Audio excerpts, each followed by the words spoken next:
What's up, everybody? Welcome to Move the Sticks, presented by Zaxby's. DJ Bucky Rhett back with you here for a takeaway episode. And Bucky, first of all, I don't know about you, but I thought kind of a sloppy Sunday of football. What do you think? Yeah, really sloppy, but it makes sense, DJ, because the weather's changing. We saw cold weather, we saw a lot of wind, and that impacts how teams play. And so we're going to continue to see some of the sloppiness creep into play as the weather continues to turn. And guys, I just think that we are at the halfway point of this season here now with one game left to go to close out Week 8 as we approach Week 9. And I still think there's so much we haven't learned about a couple of teams that could very well be contenders once we get into the postseason. Looking at the Rams, who are coming off a loss to the Dolphins, looking at the Saints after a win over the Bears. Just still a lot of unknowns left at this point in the season. I'm with you. It's kind of a weird week here as we finish up Week 8. But let's get the takeaway started here. We've got 10 coming your way. I'll lead us off from the Sunday night game, and this one is not complicated. Dallas, you're a mess. Eagles faking the blitz. Now here they come. DiNucci back. They've got him! They've got him! Football is out. It's out, and the Eagles are going to pick it up. They're running with the football, and down the sideline, all the way down, it's Jalen Mills. No, it's Rodney McLeod. Rodney McLeod picked it up. Rodney McLeod on a scoop and score. Merrill Reese there, the legendary Merrill Reese.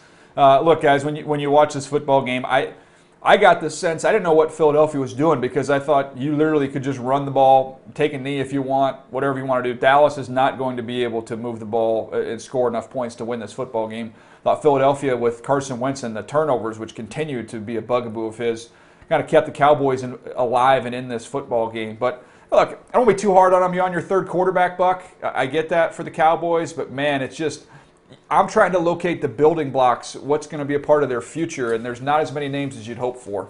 You know, DJ, as bad as it looked, this was actually a better performance for the Dallas Cowboys. I'll say this. This game was mismanaged by their coaches, particularly Kellen Moore, because the way this game started, they were trying to grind it out, play ground and pound, keep the game close, and maybe win in the fourth quarter. Every time they had a chance to really put some points on the board, Kellen Moore decided that he wanted to do a cute play, a reverse. He wanted to put the ball in Ben DiNucci's hand, a third-string quarterback that throws it 40 times in a game, which doesn't make any sense to me. And so before I can blame the players, the coaches have to put the team in a better position to win, particularly when you don't have all your weapons available. And Bucky, yet with under 6 minutes to play, they're at midfield going in for what could be the game-changing score. Like, they had plenty of opportunities in this game, and the reason they had them was because of the turnovers from Philly. From Carson Wentz in particular, who now has 16 giveaways, most in the league so far this season. He becomes just the third starting quarterback since 1992 to win a game, despite having 2 picks, 2 fumbles, and to throw for fewer than 150 yards. The interesting part of that stat, and the reason why I give it to you, is because the other 2 that I was talking about actually reached the Super Bowl in the season that they did it. Eli Manning with the Giants in 2007, and Rex Grossman with the Bears in 2006. So maybe they found the formula to get to the Super Bowl. I mean, look, the Eagles was ugly, and they've been ugly all year long, but they're kind of hovering around 500 now. They're going to get Miles Sanders back. You saw them get Goddard and Rager back in that game. Isaac Seumalo, they're going to get a starting guard back here. So they've got some reinforcements coming. Yeah. Lane Johnson didn't play in that game. Hopefully you get him healthy going forward. So there's reinforcements coming. But I want to get to you one more time on this, Buck, as we wrap up this first point. I don't know if it's too many voices in Carson Wentz's ear. I don't know. I don't know what the reasoning is, but the decision-making has been troubling to say the least, and it doesn't show any signs of improving. No, it doesn't show any signs of improving. I can't really understand. We've never seen a player regress like this, from being an MVP caliber player to a guy who is absolutely awful when it comes to decision-making and the turnovers. And he talks about it every week in the post-game presser, but we haven't seen the changes. You're talking about a guy leading the league in interceptions, sacks, giveaways. I mean, all of the bad stuff. And if he can't do it on his own, then Doug Peterson probably needs to scale back some of the stuff they're doing and take the ball out of Carson Wentz's hands. Yeah, look, it's at least it's good to get a win, I guess, if you're the Eagles. But, man, that was a tough watch there all the way around. All right, Buck, what's your takeaway here? The Vikings run over the Green Bay Packers. First and 10 from the Green Bay 21. Irv Smith Jr. in motion to the left. Offset eye left. Handoff Dalvin. He has room to the 15, 10, 5. Touchdown! 21-yard touchdown by Dalvin Cook. And it's 7-6 Green Bay. Hey, DJ, you got to like Paul Allen on the call. But you hear Dalvin Cook just running and running and running. And 30 carries, 163 yards, 2 receptions, 63 yards, 226 total yards from scrimmage and 4 touchdowns. That's exactly what you want to see. I think the thing that is troubling to me, if I'm a Green Bay Packer fan, we've seen this recipe and formula work for other teams. We saw them get mollywopped by the San Francisco 49ers in the playoffs with a strong running game. We're now seeing the Minnesota Vikings pummel the Packers with a running game that is a kissing cousin of that. If the Green Bay Packers can't stop the run with their defense, they're not going to go far in the postseason. And if I'm Matt LaFleur, I got to pull Mike Pettin into the office. I got to figure out what is going on with our run defense, because every team is going to see this tape and they're going to get a heavy dose of this zone running game that the Minnesota Vikings use. Well, and I tell you what, guys, I mean, this was the recipe to beat the Packers on defense and to simultaneously beat the Packers offense. Because with Dalvin Cook running the football the way they did, they made this a limited possession game. And I don't know why I'm so fascinated by the number of possessions. I remember I gave you the stat about the Bills and their possessions last week ending up all inside the Jets' 35-yard line. This was crazy to me. There were just basically four true possessions combined between these two teams in the first half. They had a 6:14 drive, 6:22, 7:59, 8:54. By the way, the Rams and the Dolphins combined for 18 first half possessions. Okay, so what you did with Dalvin Cook was you dominated the Packers defense on the ground. You controlled the clock enough to limit Aaron Rodgers and Devontae Adams, just enough, right? Because they connected 3 times for 3 touchdowns.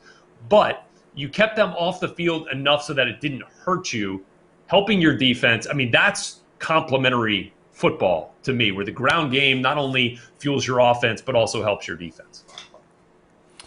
Yeah, no, look, the Minnesota Vikings, that was kind of the team I thought we were going to see from the beginning of the season. And that was the version of it right there. And after going back and watching the tape, I'll give a little hat tip there to Garrett Bradbury, what he did in that game. His ability to get out in the perimeter, get up to the second level, a very, very athletic center was a key part on the screen for a touchdown, as well as another couple long runs from Dalvin Cook. So I wanted to give him a little bit of love there. All right, takeaway number 3, Rhett, what do we have? Another win for KC, another arm angle for Patrick Mahomes. Kansas City, second down, goal to go. Sprint and actually shovel it inside to Kelsey. Touchdown! Kansas City! It was like a softball pitcher. That time Mahomes went underhand and scooped it to Kelsey for a shovel pass inside the right tackle for a touchdown. And all of the softball fans in the Chiefs' kingdom rejoice. Mitch Holtis on the call. I don't know if it was a softball pitch or if he was bowling for a strike. One way or another, add another throw to the repertoire of Patrick Mahomes. We've seen the no-look. We've seen the lefty. Now we have the underhand touchdown toss. And look, Patrick Mahomes attended the Manning Passing Academy a couple of years ago when he was at Texas Tech. I didn't know he and Archie Manning got together to perfect Archie's signature move back when he was playing, the old underhand toss. Mostly Archie had to do that because he was under pressure his entire career. But look, that was fun, and that basically ended the intrigue of this game. Because the Chiefs absolutely dominated in the air. They didn't even need to run Le'Veon Bell in the revenge game. Clyde Edwards-Helaire was basically 0 in this game. And so Mahomes and Tyreek Hill connected twice for 30-plus yard TD connections, further distancing themselves from the rest of the crowd. They lead the league in that category since 2018, both of them. So look, the Chiefs, this was just a I don't know, a pothole on their trip through the AFC. Rhett, it's funny that you brought up Pat Mahomes' arm angle, because I think Mike McCarthy should pull Ben DiNucci in the office and tell him, quit watching early afternoon games. That's right. Because the Sunday night game, Ben DiNucci is trying all these sidearm and underhand tricks, and he is now heavily influenced by what Pat Mahomes was able to do. No more TV before games for Ben DiNucci. I don't want to see him trying the Pat Mahomes trickery. I think I'm with you on that. I don't think Ben DiNucci needs to be trying to do anything that Patrick Mahomes has been doing. I did think this was interesting, though, to show you the other side of how you play the Kansas City Chiefs. What we've seen all year long is people say, we're going to rush forward, we're going to drop in coverage, try and keep the ball in front. If you want to run it, we're just going to let you. And that's what the Kansas City Chiefs have done. Clyde Edwards-Helaire, big yards. Mahomes, if he wants to take off and run, has had yards there. But they've done a decent job around the league of limiting those huge explosive plays over the top. And here comes Greg Williams, who says, look, Le'Veon Bell, we're not going to let him have any kind of a moment here. We're going to sell out. We're going to go after Mahomes. We're going to shut down the run game, and the points pile up in a hurry. So if you have your choice, I'm going to lend more towards the let's just be patient, try and stop him in the red zone. You can run the ball all you want philosophy, as opposed to daring Patrick Mahomes at the line of scrimmage. That did not end up well. All right, let's keep it going here. I'm going to go takeaway number 4, and that is Joe Burrow makes everyone better. Bernard in the backfield to the left of Burrow on 3rd down and 1 at the Tennessee 7. Burrow fakes to Bernard, throws into the end zone. Touchdown! Yeah! Tyler Boyd! Sweet. The Bengals score in the red zone and lead it 23-7. Now the Bengals down their entire offensive line, all backups out there, and give them credit. Akeem Adeniji and company played well, protected Joe Burrow. I don't think there were any sacks in this ball game, but Joe Burrow once again shows the definition of a truck. Buck, we talk about trucks and trailers. You know, can you elevate and pull the rest of the team behind you, or do you get pulled by your supporting cast? And as the names and numbers change in front of him and around him, Joe Burrow has found a way each and every week to make this Bengals team competitive, and in this case, beat a really good Tennessee Titans football team. So, man, I don't know if you can be more fired up if you're a Bengals fan right now with what you have in your quarterback, but this was a great sign for the future of this team. Great sign for the future, but DJ, I want to go outside and look at the wide receivers. T. Higgins and Tyler Boyd, they have quite a duo now with the Cincinnati Bengals. And I know everyone's going to say, what about A.J. Green? But at this point, Tyler Boyd and T. Higgins should not only get all the targets, but they should be the primary playmakers. It is a fantastic job in developing their young playmakers on the outside with Joe Burrow. If I'm the Cincinnati Bengals and if I'm a fan in the Queen City, I am excited about what this offense is showing each and every week. Yeah, and on the flip side, DJ, you had mentioned that banged-up offensive line for the Bengals. It wasn't one of the top units in football to begin with when fully healthy. Did a nice job protecting Burrow, 0 sacks. And that is a continued indictment on the lack of pass rush for the Tennessee Titans. They brought in Vic Beasley. They brought in Jadeveon Clowney late. Harold Landry, though, is bar none the best pass rusher on this team, yet they cannot generate consistent pressure. I mean, you're looking at a team that is bottom 5 in the league in total quarterback pressures, in pressure rate per dropback, and in hurries as well. They cannot put any sort of duress on the opposing quarterback right now on a consistent basis, and they're not blitzing to generate pressure either. They blitzed, I want to say, 8 blitzes against Cincinnati, even though they were getting 0 pressure against the banged-up offensive line. I don't know if it's just not in their MO, defensively game plan-wise, to do that and put more pressure on the guys on the back end, but you got to find a way to create and generate a little more trouble for the opposing quarterbacks if they want to kind of take this defense deep into the playoffs. I think we can agree, too, that pass rush, as Bucky's always said, is an artistry, and Jadeveon Clowney's not an artist. He's not. He's a big athletic player who's made some plays, but he has never, ever developed his craft as a pass rusher. Just hasn't done it. And that's why I think you've seen the money continue to be thrown at him over all these years is based off of those traits, but it has never been able to produce at the rate of what he should have based off the reputation. And I think it's because it's not an art form for him. He's not a polished technician. He goes out there as a big, rangy athlete and finds his way into some plays, but he's not a pass rusher. No, he's not a pass rusher. He doesn't have what it takes. And DJ, we've talked about this numerous times. Hard to pay big money for a guy who doesn't get after the pass, and the fact that he's never had double-digit sacks speaks volumes about a guy that was a former #1 overall pick in the draft. No doubt. All right, let's keep the train moving here, Buck. What's your second takeaway? The Dolphins flex their muscles on the Rams. Tua, shotgun, back to throw, looking blitz, touchdown, Parker. Now you have the answer to a long-time trivia question. Who caught Tua's first touchdown? And it's Devontae Parker. You know, we went into this game excited about Tua time, but I have now walked away from the game falling in love with the Dolphins' no-name defense and their ability to play a bunch of different ways. DJ, Rhett, when you look at this team, 4 takeaways, 2 sacks, 8 quarterback hits, and then you have 4 tackles for loss. And I don't think we can name anybody on their defense. And so Brian Flores has this team playing really, really well on defense. And oh, by the way, Jakeem Grant takes an 88-yard punt return to get a scoop and score for Andrew Van Ginkel. And then to get a punt return touchdown from Grant, to be able to score these touchdowns without having to put it into his hands, man, you have to like what the Miami Dolphins are doing because they can do it without the quarterback playing the leading role. Yeah, second straight week we've seen a team score in all 3 phases, offense, defense, special teams, all in the first half of a game. Chiefs did it last week. Dolphins do it this week. And look, this was marked, as you said, Bucky, as the Tua time era getting underway. But that touchdown and his play was the furthest thing from the story in this game. It was about special teams and it was about defense, that Brian Flores influenced defense. I don't know how much, I'd have to truly go back and look at the Super Bowl when they played the Rams to see, when he was with the Patriots, to see how much, how similar he tried to play this Rams offense this year with the Dolphins in this game. But Goff was under pressure. This has been it's been a weird stretch for Goff in the last couple of weeks after the way he started this season. But you say no-name defense. I mean, Emmanuel Ogbah, Shaq Lawson, a couple of cast-offs. I mean, they looked like Pat Swilling and Ricky Jackson from the early 90s Dome Patrol for the Saints coming off the edge. I mean, they were getting after Jared Goff, especially in the first half, forcing those turnovers. And, I mean, look, the Dolphins had 145 yards of total offense, and they won the game, like, handily. It was never really in question, it felt like. So credit to that Dolphins defense. They are, by the way, in play in the AFC East.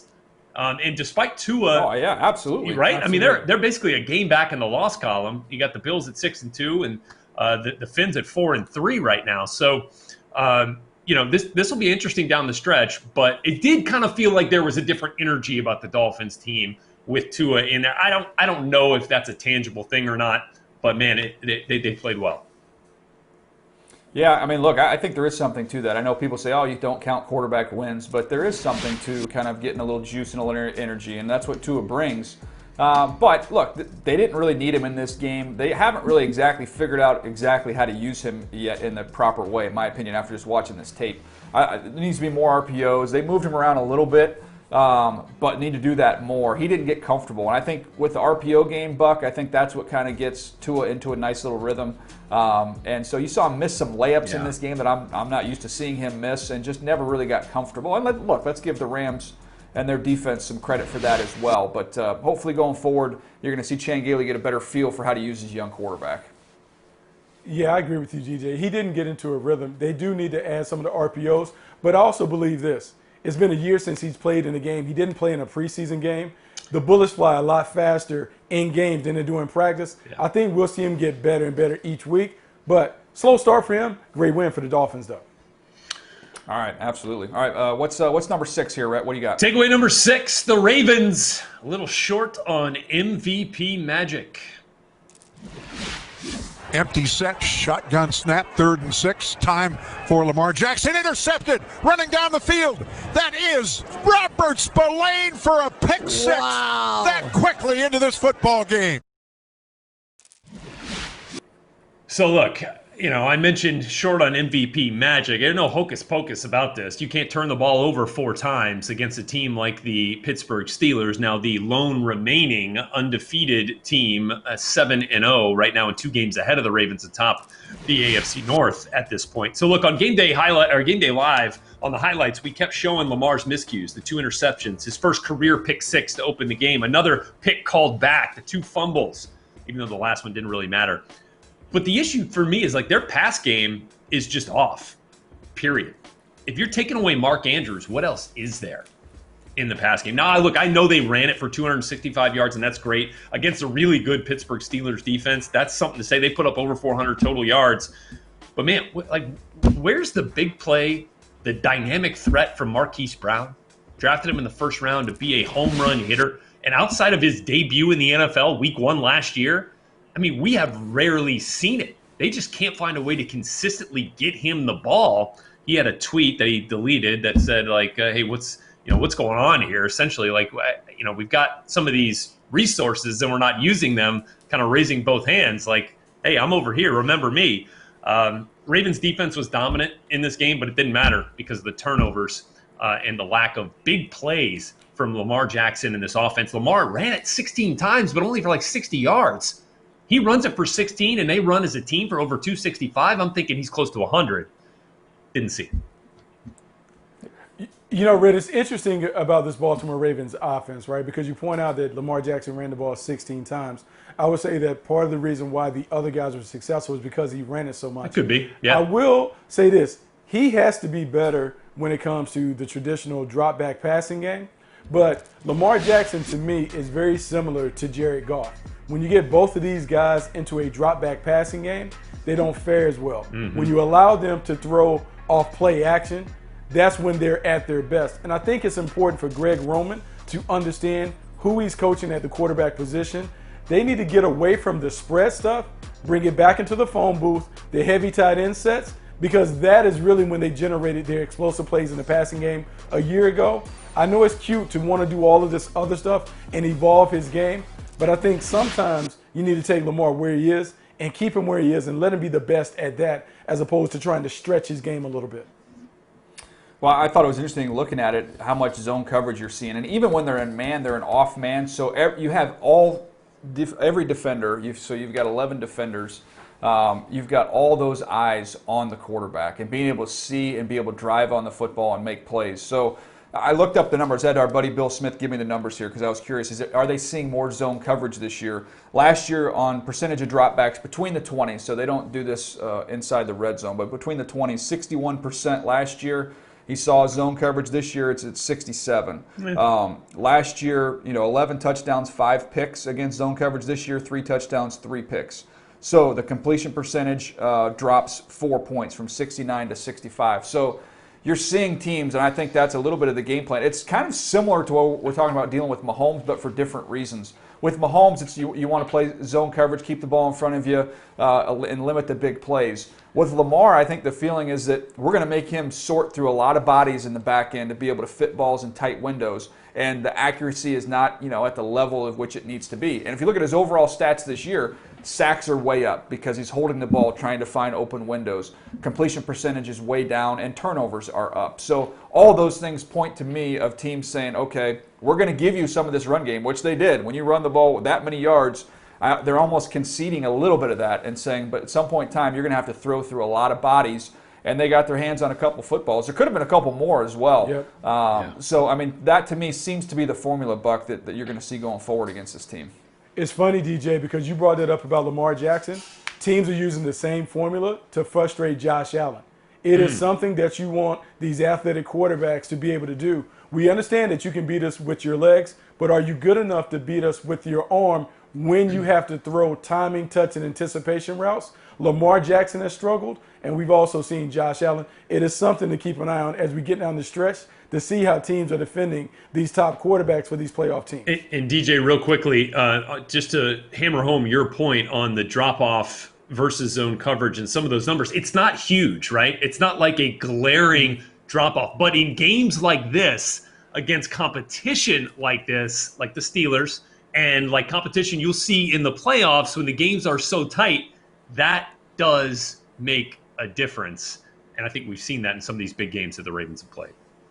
Well, consider this last nugget here, and this is again from our buddy here, Bill Smith, who sent me this one.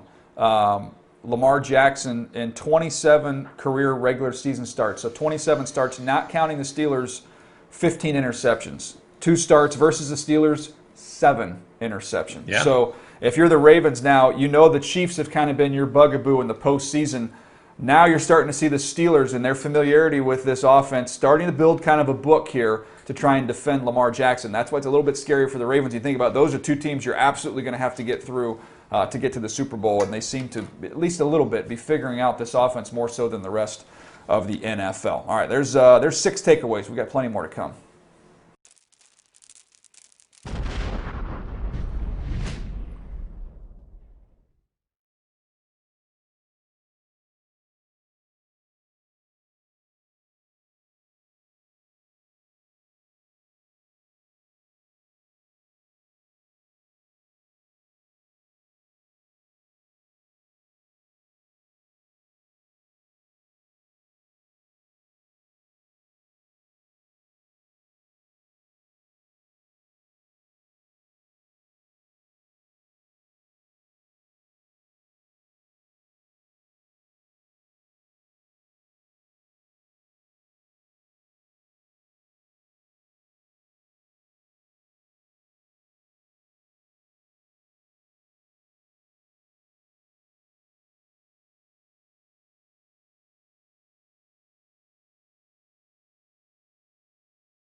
All right, let's keep this going here with takeaway number 7, and that is the New England Patriots are on, not to next week, they're on to 2021.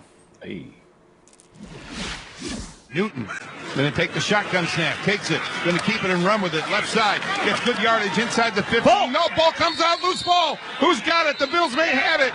It is Buffalo ball. Cam Newton fumbled at the 12-yard line, and the Bills recover. That is the game Justin right Zimmer there. got the strip, I believe, and the Bills come up with the football with 31 seconds left. Oh, my goodness. Well, that'll do it there, and to finish up the game there, a win for the Bills. But, man, I look at these New England Patriots, and I just look at a team that you break down the tape. Cam's not throwing it very well. I know the conditions were brutal in this game, so I want to acknowledge that. But just, again, layup underneath, misses. Precision passing is not going to be what he does. I did like the fact they used him more in the ground game this week. Showed some good things outside of that fumble there to end the football game. But,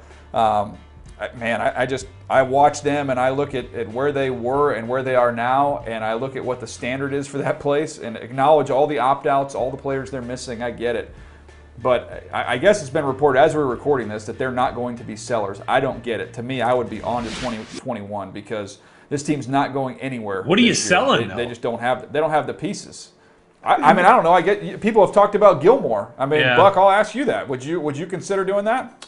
No, I think right now, I still think it's too early to punt on this season. I know they're sitting at 2-5, but I think if you're Bill Belichick and the Patriots, what you're shooting for is the goal to get to 9 wins. Because remember, there's an extra playoff spot that is available. And so I think they did have a silver lining in this game. They rediscovered the run game. They ran for over 188 yards. Cam Newton ran the ball a ton of times and had some success. I think if you're the Patriots, this is the way that you have to play, but it's a razor-thin margin for error in terms of the way that they play. And everyone is going to punt to the fumble, but the Patriots tied this game up and had an ill-advised onside kick attempt that they didn't recover, which gave Buffalo a short field.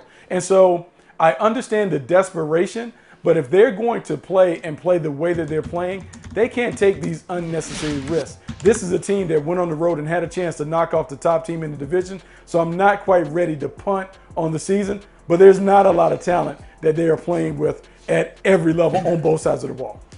So, yeah, Stephon Gilmore, unrestricted free agent following the 2021 season, so under contract through next year. I mean, yeah, I think you got to think about it. Maybe Joe Thuney you think about as well, playing on the franchise tag, this year.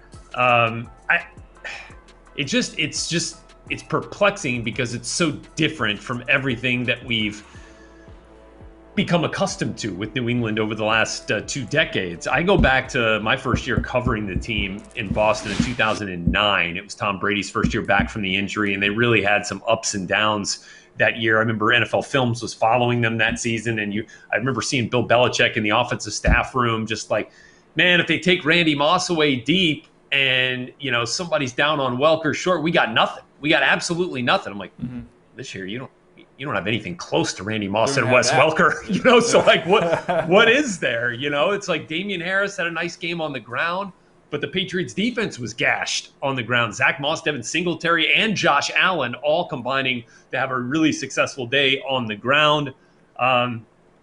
This isn't it. This feels like I feel a lot more comfortable saying that the Patriots are not going to win this division right now this year than we did the on to Cincinnati year a couple of years ago, right? Back in 2014. It feels different this year for sure. And I do want to say something about Josh Allen because, Bucky, you brought it up. Teams are starting to figure out a way to defend him. The numbers are really glaring the last 4 weeks. I don't know if we've seen that change now. After they started out 4-0 and Josh Allen was an MVP candidate and he was hot. I mean, he had thrown 12 touchdown passes, had just 4 giveaways through the first 4 weeks. He's now has more giveaways than touchdowns in the last 4 weeks, and the Bills have gone 2-2 in that time. Is that the passing yards per game have dropped about over 100 yards per game. Maybe it's level of competition, but I don't know. It's a weird trend for this Bills offense. But they are sitting pretty at 6-2 on top of the AFC East. No, it's a good point. I mean, look, they're going to have to get better. The wins are nice, but going through a lull here. Got to figure some things out. offensively. All right, Buck, what's your next one here? Takeaway 8. The Seattle Seahawks bounce back in a major way. Niners look like they want to blitz. Russ looks, throws back inside, ball is caught. It's Metcalf who makes one man now, two men miss. 30, 25, 20, turns upfield. They don't touch him. Touchdown, Seahawks. How in the world did he tiptoe up the sidelines? Man, nobody touched him. Seahawks are on the board first, 6-0. Look, man, it's interesting watching the Seahawks show up and play every week because when I look at this offense, I know it's all about Russell Wilson. He bounced back from a 3-interception performance to have really a perfect day, 4 touchdowns, found a way to connect with DK Metcalf. I think the conversation around DK Metcalf is fascinating to me. I hear people throwing out these comparisons to Megatron and others, and why was he drafted so low? But when I look at DK Metcalf, had the success that he's having with the Seattle Seahawks, and he had a dominant day, 12 catches, 163 yards, a couple touchdowns. It is a perfect example of fit and scheme. The Seattle Seahawks are asking him to do things that he did at Ole Miss, vertical plays, not asking him to do a lot of stop and start routes, and he's having success. And to me, when I look at DK Metcalf on tape, he reminds me a lot of T.O., a lot of Terrell Owens, big, fast, physical, straight line playmaker, and he's having a dominant season on the outside. And because of that, the Seattle Seahawks offense is rolling with Russell Wilson cooking in the backfield. Yeah, look, I think, this is the Seattle Seahawks passing game represents maybe the most perfect trio of any pass game trio with DK Metcalf, with Tyler Lockett, and with Russell Wilson. Because as Bucky was saying, I know we'll try to get him back here, but with Bucky saying, DK Metcalf and the way they're using him fits his skill set of his size and his speed to get past you, to muscle through you. And then you got Tyler Lockett, whose skill set is probably one of the more underrated in football. His suddenness, his change of direction, his ability to run routes and get open. And then you have Russell Wilson. When those guys are covered, has the trust and the talent, DJ, to still put the ball in a position for his guys and only his guys to make a play. We've seen he's as good as anybody with the tight window throws. Those are always fun to watch, and we've seen him score on a couple of those. And so I just feel like you pick your poison with the Seahawks pass game. It's really hard for opposing defenses to defend. You almost have to count on a game like last week where Russell Wilson throws the uncharacteristic 3 interceptions. You got to count on mistakes from them to try to slow that crew down, because they have a whole different, whole bunch of ways to kind of solve whatever you're throwing at them. And you watch when you have a day like they had throwing the football, they'll get healthier as the season goes along, and we'll see these other backs that are going to start running in here get more comfortable, and there's going to be some lanes for those guys to get the run game going. I think you'll see that going forward. All right, how about the 9th takeaway, Rhett? Oh, how about the Raiders gutting it out in a windy Cleveland, Ohio? 1:49 remaining. Here's Jacobs. Got a hole in goal. First down, 40, 45-yard line. And Josh Jacobs putting this one away. His biggest game of the year so far. Yeah, you better believe it, Brent Musburger. 31 carries, 128 yards. I mean, he was the offense. Not just for the Raiders, but in this entire game. He had more rushing yards than Derek Carr had passing. He had more rushing yards than the Browns did combined. He had more rushing yards than Baker Mayfield had passing. He was the most prolific performer in this game. And, credit to John Gruden and their staff for recognizing in a game and in a place where you had 45-mile-an-hour wind gusts at times, you were going to have to get ugly with this game. And they found a way to get it done. On the ground, they found a way to get it done with defense. Thought, Paul Gunther's crew stepped up and played well against this Cleveland team. And look, I think Cleveland would have loved to have Nick Chubb. This would have been a real Nick Chubb type of game. Kareem Hunt, 14 for 66, couldn't quite get it going. I know they're missing Wyatt Teller, too, on the interior of that offensive line. Big piece there for Cleveland. But, look, these are 2 over 500 teams. And for the Raiders, you got to feel good about this game, DJ, getting to put this one in your back pocket as you play some more cold weather games down the second half of this season and perhaps into the playoffs.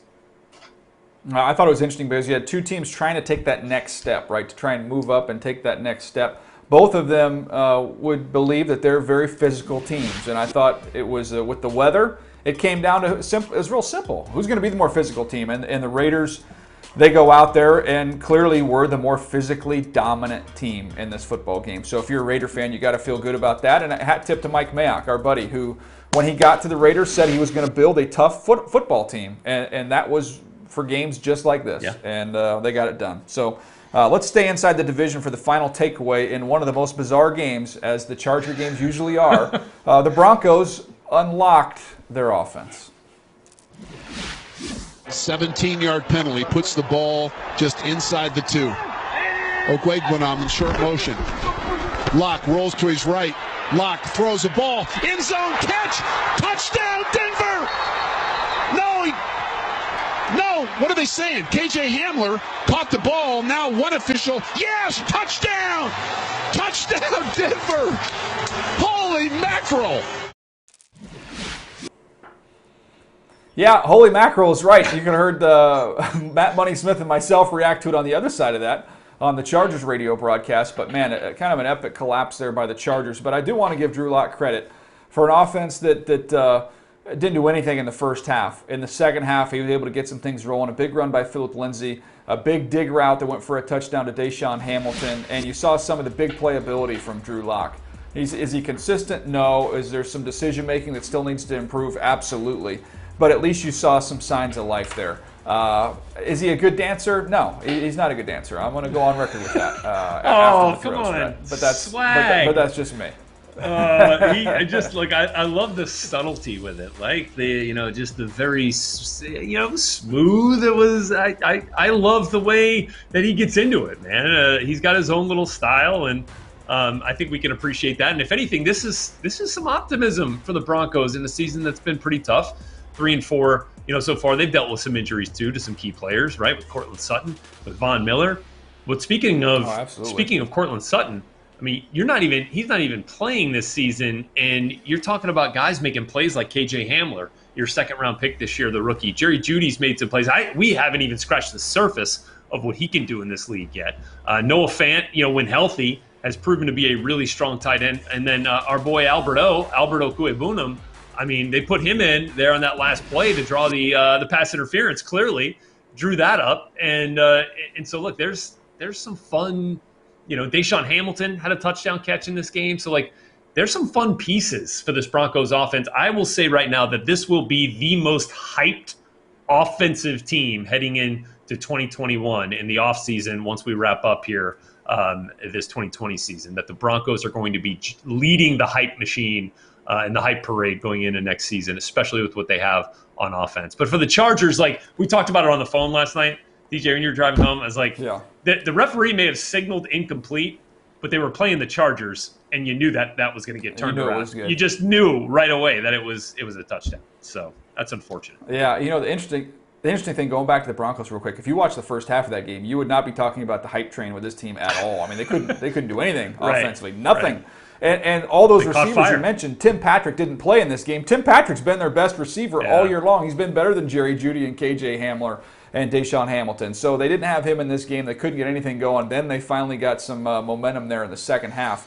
But I will push back a little bit, and not to be biased here, but I think when you look at where Drew Lock is, I know he won this football game, and you look where Justin Herbert is. Yeah, that's different. I can make a strong case. You've got a lot more reason to be optimistic about what's going on at the quarterback position with Justin Herbert. But the Chargers blow 16-point leads every game, so they've got to figure out a way to try and get that cleaned up there. But this is going to be interesting inside the division next week. I believe it's Chargers-Raiders. So, man, it'll come down to the wire. I can guarantee you that. They all do.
All right, Buck, we've got one more game to go here with the Giants and the Bucks getting together, and that leads us to our player spotlight presented by Zaxby's. Who do you have your eye on in this one?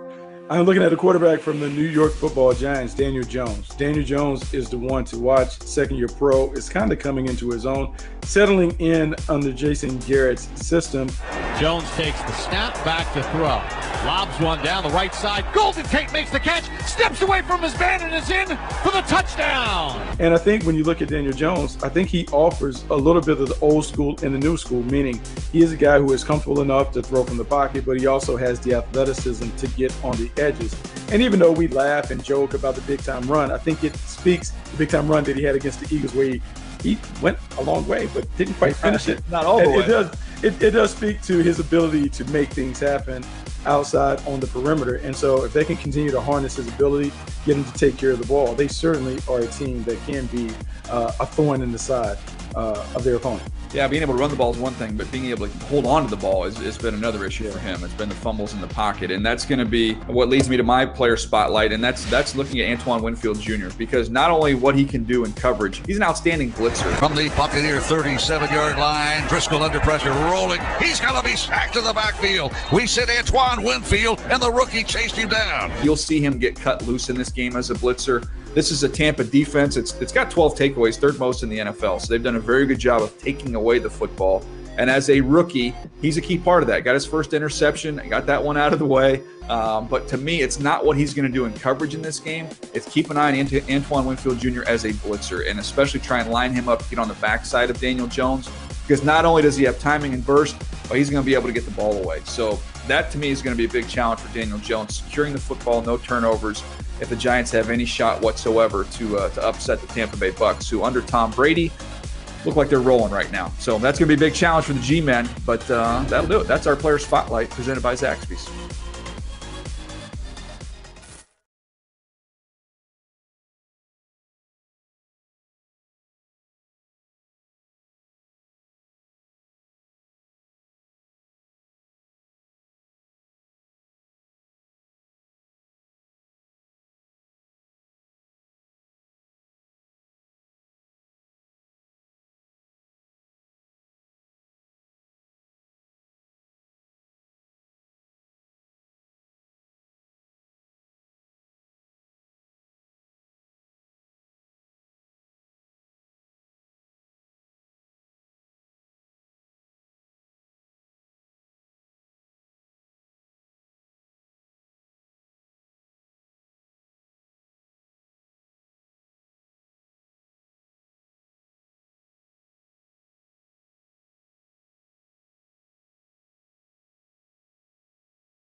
Well, that's going to do it for us today. Another fun takeaway episode, Buck. And looking ahead to next week, New Orleans, Tampa Bay, we get round 2, Brady Breeze. Man, that should be a fun one because the Tampa Bay Buccaneers have been playing better offensively. They're coming together, and we may get a chance to see Antonio Brown. I'm excited for some weather games. Let's get some good weather games. I want to see a ton of snow. Let's get a bunch of snow, get some wild weather. Let's get it wet. Let's get sloppy. It's starting to feel like fall. I mean, in California, we actually wear a thing called a sweatshirt now. It's pretty fun. But anyways, that was a fun episode today, looking at the takeaways. Excited to have you guys back with us next week as we continue to hopefully educate a little bit here on Move the Sticks, presented by Zaxby's.